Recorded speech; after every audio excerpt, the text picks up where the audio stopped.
So we're spending another week in the shadows. You merely adopted the dark. I was born in it.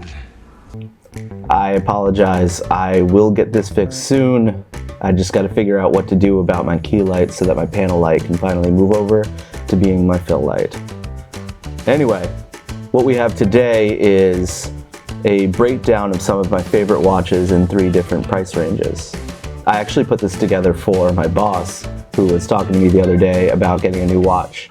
And so I did a bunch of research and found some of my favorite watches from different brands and priced them in the $2,000 to $5,000 tier, the $5,000 to $10,000 tier, and the $10,000 to $15,000 tier.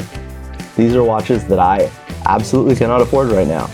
As you've seen with my G-Shock, I am more looking for affordable cool right now, but these are all aspirational pieces for me. All right, let's roll the intro.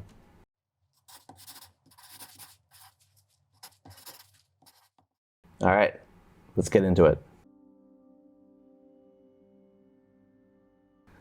All right, we're gonna start at the bottom, and by no means is this the worst watch, it's just the lowest priced one at retail. This is the Frederic Constant High Life Automatic COSC.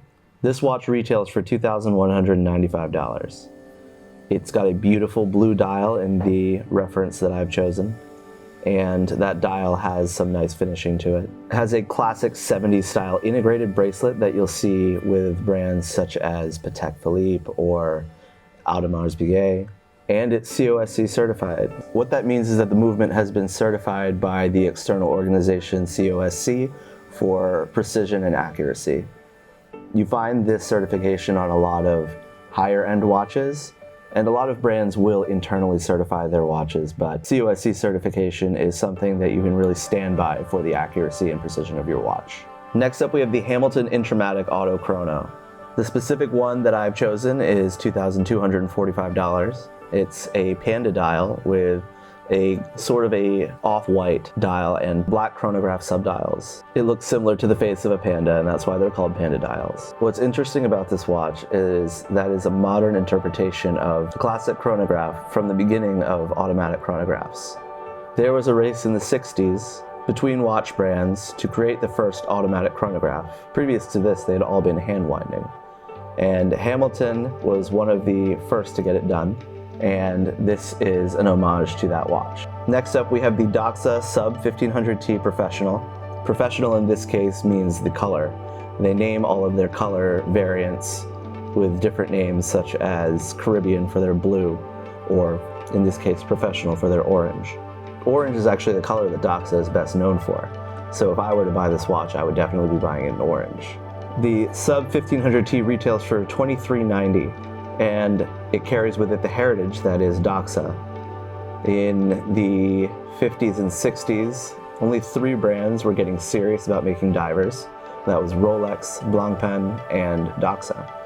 And Doxa went under the radar a little bit for a long time, but lately they've been making a resurgence, especially with their Sub 200, which I hope to get my hands on, because that one is actually only about $1,000. But if I had my choice of Doxas, it would be the Sub 1500. All right, next one is the Longines Legend Diver. This watch is a diver that has an internal rotating bezel rather than an external bezel like most divers have. I love this function. At the 2 o'clock position, there's a crown that rotates the inner bezel, and at the 4 o'clock position is the crown that changes the time. It's a unique look, and with the reference that I've chosen, it has a nice red to black fading outwards dial. Some kind of faux patina on the markers, which isn't my favorite, but it's what they're going for their Legend series, which are supposed to look like classic watches. Next up, we have the Tag Heuer Autavia. I know there's a lot of Tag Heuers to choose from. I specifically like the Autavia collection because of the heritage behind it. Previously, before they were Tag Heuer, they were just Heuer, and the Heuer Autavia is a very classic design. The Tag Heuer Autavias aren't quite the same, but they still carry some of that heritage with them. This watch retails for $3,100. Next up, we have the Oris Aquis Date Caliber 400. This watch retails for $3,500. This is a beautiful diver from a still independent classic brand in Oris. It is more of the classic style with the external bezel versus the one that we just discussed in the Longines. Again, it's got a fading outwards blue to black dial that looks very nice. And with the caliber 400 in it, it's got a 5-day power reserve, which is excellent. All right, next we got the Tudor Black Bay, and everybody knows Tudor. They are like the little brother of Rolex. They are owned by Rolex, but they have their own heritage to them as well. I know I'm saying heritage a lot, but typically I like watches that have some history behind them. The specific reference that I've chosen is a classic black, and I love the hands on the Tudor. They're very attached to this brand, and other brands even try to emulate them, but Tudor is the one who originated this look. And this watch retails for $3,900. Finally, in this category, we have the RAUBAY Captain Cook High-Tech Ceramic. This watch retails for $3,800. I love that this dial is sort of skeletonized. You can see inside, but it's not an overwhelming skeleton that a lot of brands in lower tiers do. It's more subtle. RAUBAY is well known for their use of ceramic, and this watch has a 300-meter water resistance, so it's still a respectable diver. There's going to be a lot of divers on this list, as that is my favorite style, but there are some other things in the mix as well. All right, we're going to start on the $5,000 to $10,000 range, and we're going to open it up with the Panerai. This is the Panerai Luminor Due. Now, this is not my favorite Panerai, but I wanted to throw something in the mix for my boss that was a little bit smaller. And the Luminor Due is a bit smaller compared to other Panerais. It still has the classic crown guard that all Panerai in the Luminor range have. And one of the unique things about this watch and most Panerais is the small second hand at the 9 o'clock position. And this Panerai comes in at $7,100. Next up we have the Breitling Super Ocean Heritage. Now, Breitling was acquired a few years back by a private equity firm, and when they took over, Breitling started making more classic watches versus their previous somewhat ostentatious sports watches. The Super Ocean Heritage is one of the first of those. In particular, I've chosen the Super Ocean Heritage Chronograph 44, again with the Panda dial. I do like Panda dials a lot. And this version retails for $7,800. Next, we have what might be my favorite watch on this list. That's the JLC Polaris Automatic. This has the same internal rotating bezel as the Longines. However, JLC were one of the pioneers of this style, and many of their watches actually still remain in this style. The specific reference I've chosen is a blue dial variant, and just the automatic to keep it in this price range. There are other versions. I would probably most likely go for the Memovox, but I wanted to keep this one in this price range. Next up, we have the Rolex Milgauss. This is the one and only Rolex on this list. I am not a huge fan of Rolex. I basically like this watch and the Deep Sea Diver. However, there is no way that a DSSD is going to make it onto this list in any price range. So instead, we have the Milgauss. This watch is a little bit smaller, but I think it can still look respectable on many wrists. The Milgauss is referring to how many Gauss of magnetism that this watch can resist, which was an issue for people working around electromagnetism when this watch was created. And as a way to signify who this watch was made for, the Milgauss has always had a lightning bolt seconds hand, which I absolutely adore. As well, the blue dial has always been my favorite for this watch, and the Milgauss comes in at $9,150. Last in this range is the IWC Big Pilot's watch. IWC has a lot of heritage behind it. I'll actually link a video that I recently watched about the history of IWC and how it was founded actually by an American watchmaker who moved to Switzerland and bought a factory. And the IWC Big Pilot comes in at $9,650. IWC's Pilot watches are some of their most classic ones, and as I said, I wanted to have some stuff in this list that wasn't just going to be divers, and the IWC Big Pilot is definitely different than a diver, but also just a really cool watch.